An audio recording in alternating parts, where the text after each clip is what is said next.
ఆంధ్రప్రదేశ్ వృత్తి పన్ను చెల్లింపుదారులకు వాణిజ్య పన్నుల శాఖ ముఖ్య గమనిక జారీ చేసింది. రాష్ట్రంలోని స్థానిక సంస్థల అభివృద్ధికి వృత్తి పన్ను ఆదాయం ముఖ్యమైంది. పంచాయతీలు, మున్సిపాలిటీలు, కార్పొరేషన్ల కోసం ఈ పన్నును వాణిజ్య పన్నుల శాఖ వసూలు చేసి ప్రభుత్వ ఖజానాకు జమ చేస్తుంది. ఏదైనా వృత్తి, వ్యాపారం, కాలింగ్ లేదా ఉద్యోగం చేస్తున్న వారు చట్టంలో పేర్కొన్న రేట్ల ప్రకారం పన్ను చెల్లించాల్సి ఉంటుంది.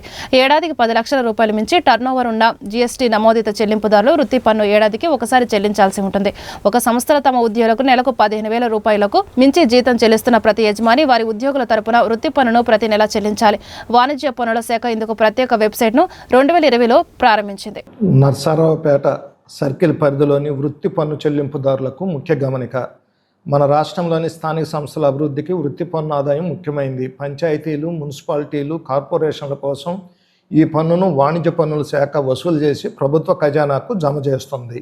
ఎవరు చెల్లించాలి? రాష్ట్రంలో ఏదైనా వృత్తి, వ్యాపారం, కాలింగ్ లేదా ఉద్యోగం చేస్తున్న వారు చట్టంలో పేర్కొన్న రేట్ల ప్రకారం పన్ను చెల్లించాల్సి ఉంటుంది.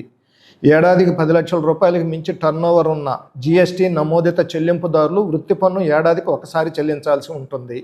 ఒక సంస్థలో తమ ఉద్యోగులకు నెలకు 15,000 రూపాయలకు మించి జీతం చెల్లిస్తున్న ప్రతి యజమాని వారి ఉద్యోగుల తరపున వృత్తి పన్నును ప్రతి నెల చెల్లించాలి.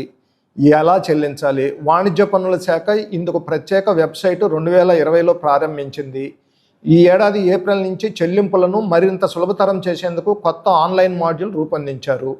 వివరాలు https://apct.apc.gov.in/ptax/index.aspx. రిజిస్ట్రేషన్ అతి సులువుగా https://apct.gov.in/GST portal member /registration.aspx ద్వారా పొందవచ్చు. తదుపరి వృత్తి పన్నును ఆన్లైన్ ద్వారా చెల్లించవచ్చును. ఇట్లు వాణిజ్య పన్నుల శాఖ అసిస్టెంట్ కమిషనర్, నర్సరావుపేట సర్కిల్.